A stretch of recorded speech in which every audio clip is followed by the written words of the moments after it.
Back with us as we cover the UEFA Champions League. 2-0 to Villarreal in that first half, leading Liverpool 2-2 on aggregate. Just before we get to Brent Sancho and my other guest, Andrew Peart, let's go across to Gerard Mosili, who's at Kingston Jerk for the Sportsmax watch party. Gerard. Thank you so much, George. Well, the first half done and dusted, over with here at Kingston Jerk, and let me tell you, there is heated debate about who is going to get through to the semi-finals. Of course, some saying Villarreal, others saying Liverpool, but it's quite a shocker here to see that Villarreal, who a lot of people would have come in as underdogs with, are right now leading the Liverpool team. So I saw a fan here, right, I'm going to talk to him right now, his hands were on his head in despair when that second goal was scored. And how are you feeling right now? It's rough. I didn't expect to be tied 2-2 going into halftime. It's certainly have our work cut out in the second half to adjust to what Villarreal is bringing today. So what do you think the team needs to work on it for the second half? What do they need to get right? Just need to get back the composure. Just go back to fundamental Liverpool football. Put the ball on the ground, pass it player to player, move it. All right, so I'm going to give you an opportunity now as a Liverpool fan to, ease some of that despair by giving you a chance to win something compliments of Heineken, our sponsor. Sure, sounds good. All right, so here's a question for you. Now, which English club is the only club to beat Liverpool in a UEFA Champions League semi-final? Is that Chelsea?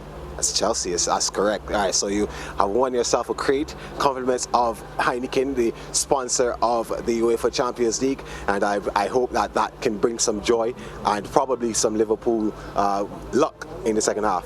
Thanks, I appreciate it. All right, back to you, George. I'll sit here at Kingston Jerk. Thank you very much. Gentlemen, let's get right. We thank you very much, Gerard, coming from Kingston Jerk. Brent, it has not gone to script for Jurgen Klopp, but from Unai Emery's perspective, the day can't have gone better. Yeah, we did talk about it. We said an early goal would cause a bit of disruption, and that's exactly what transpired. You have to give, of course, Villarreal credit. They played in the front foot. They were very difficult to break down, and they were brave. Some of the factors, again, we discussed leading up to the game.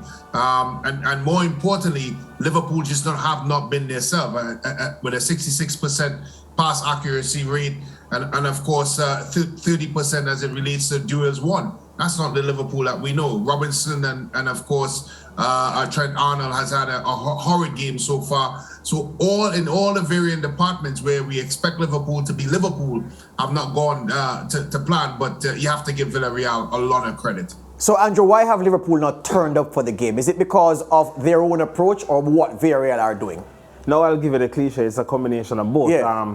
First and foremost, with Liverpool, whenever they win the possession of the ball and try to play out, Villarreal, they are pressing high, but then there are too many long balls, and then the front players can't get a chance to hold up the play. Mm-hmm. On the other hand, as I mentioned, Villarreal are in Liverpool's faces, similar to how Liverpool treated them in the first leg. So the presence of the opponents and the approach from the opponents really causing a big effect on how Liverpool play out. So pretty tough there. Yeah, the midfield battle though, Brent, being won hands down by the Villarreal team. Naby Keita a non-factor so far, while conversely, Gio Lo Celso, Dani Parejo are having a field day for the Yellow Submarine.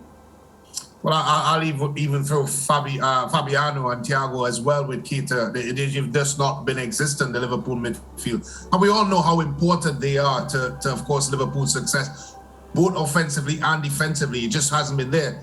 But again, as much as we want to give, of course, cause of reason for Liverpool's demise, you do really have to give Villarreal a lot of credit. This is a completely different Villarreal team than what we saw, of course, at Anfield, playing on the front foot and of course, making things very, very difficult. The question is, and I think we will have to ask it now, whether or not Villarreal can keep up this tempo, this pace. You just feel that Liverpool have another gear. They have the changes on the bench to change the game. If that happens, are they still capable of keeping up what they've done so far in the first half? Andrew, you were saying to me as we hear that Luis Diaz is coming on at the halftime break, you suggested 2 changes to this Liverpool team in the second half. Yeah, so one of them would have to be Luis Diaz, obviously, who's coming on now to play on that left flank and move Sadio Mane inside. What's missing from Liverpool is that false 9 player because the three front players are moving away when they win the ball. So you have to play it directly to them because the midfielders are under a little bit of pressure. What you need now is that false nine player to be dropping deep, and then now there's a decision from Villarreal's defenders. Do we stay or do we come with him, which creates more space for the wide players making those diagonal runs. So the next player obviously to come on should be Henderson. So we'll see later on. So if Henderson comes on and Diaz Keita comes off, you take off Keita and Jota. Yes. Yeah. Brent, from the Villarreal perspective, Gerard Moreno, I was saying to Andrew that based on how he's trapped up, I don't think he can last the game. But he has been very, very good for an excellent Villarreal team so far. The man ranked number 7 for the Yellow Submarine. Yeah, he's been an outlet, and then we did say that they missed his quality, and we did talk about the fact that Villarreal is a team with not a great amount of quality. So when they miss an ingredient, of course it would be a bit of a challenge. But he's at that quality, and I think that's the key. His work rate has been exceptional, but more importantly, he's been very clever. His runs has been clever. Tactically, he's positioned himself in a very, very dangerous position, and because of that, he's caused Liverpool some problems. All right. Francis Coquelin, they are ex-Arsenal man with a header. Never thought I'd say that. Let's go across to our commentators. Remember, we'll have a post-game wrap of this match in Spain.